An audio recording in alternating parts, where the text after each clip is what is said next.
अहद में सबसे ज्यादा बेउसूली उसूल के नाम पे हुई है, सबसे ज्यादा झूठ सच के नाम तो अब पे आप भी बेउसूली करेंगे। आप मैं आपको बता देखो, अब देखो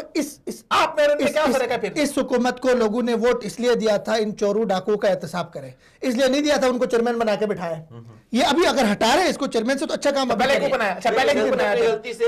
पहले सोई हुई थी हुकूमत यार, गलती से यू टर्न सियासी चाल कर सकते, सियासी चाल कर सकते। वो बड़ा लीडर भी तो बनना है ना।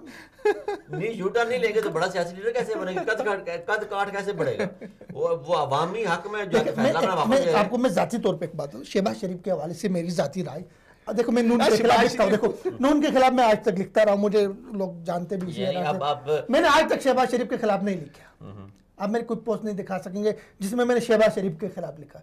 मैं जाती तौर पे शहबाज शरीफ को माकूल आदमी समझता था, पंजाब में उन्होंने एडमिनिस्ट्रेशन में उसका काम भी अच्छा है, ठीक है, और तनकीद हो रही है, लेकिन मसला ये देखो शहबाज शरीफ ने नवाज शरीफ साहब को समझाया भी था, अच्छा इसको मरियम को भी समझाया था कि हम बंद गली में फंस रहे हैं, उनकी बात अब उन्होंने नहीं मानी। शहबाज शरीफ को अभी क्या करना चाहिए, एपीसी वेपीसी के चेयरमैन छोड़ के अपनी तंजीम साजी पे उनको तवज्जो देनी चाहिए। नवाज शरीफ का नफसियाती मरीज में बड़ा रोल है, तंजीम साजी मरियम आगे खड़ी है, मरियम का जरूरत नहीं है, नून लीग का जरूरत नहीं है, ये जो तहरीक इंसाफ वाले जो बेवकूफियां कर रहे हैं उनकी तंजीम साजिश खुद होती जा रही है, उनको जरूरत नहीं है।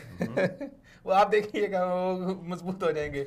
आपको पता है आज राना सनाउल्लाह ने क्या बयान दिया है? उसने कहा कि 30 पीटीआई के जो पंजाब असेंबली का अरकान वो हमसे राब्ते में है। अच्छा आप देखिए, आप हर किसी के साथ, जिनको आप पहले चोर डाकू कहते रहे, आप हर किसी के साथ मुफाहमत कर रहे हैं, वहां पर आपके स्कूल कुछ हो जाते हैं, आप फिर आप काफली को एक उसके मुनसिलाई को फिर आप एक नई वजारत दे जा रहे हैं, आप बाकी चोर डाकुओं के साथ आप मुफाहमत करते जा रहे हैं। मामला क्या चौधरी जो है वो हुकूमत को ब्लैकमेल कर रहे हैं, वो फुल टका के ब्लैकमेल कर रहे हैं। सर आप क्या चौधरियों को साथ रखना, चौधरी मैं आप अलीम खान से पहले चौधरी की गिरफ्तारी की बारी थी, उन्होंने गिरफ्तारी किया, उन्होंने वजारत ले ली है, यानी नैब इनके साथ मिली हुई है, नैब हुकूमत के साथ इस वक्त मिली हुई है। नैब ने जानबूझ के चौधरी परवेज के केस को डिले किया ताकि हुकूमत मुश्किल में न पड़े।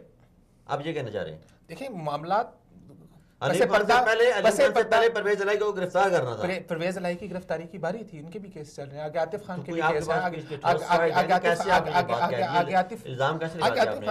ये तो जो आवाम बातें कर रही है इसमें आपके सियासतदान बातें कर रहे हैं सारे, ये कर रहे हैं, ये तो कोई ढकी छिपी बातें नहीं ना।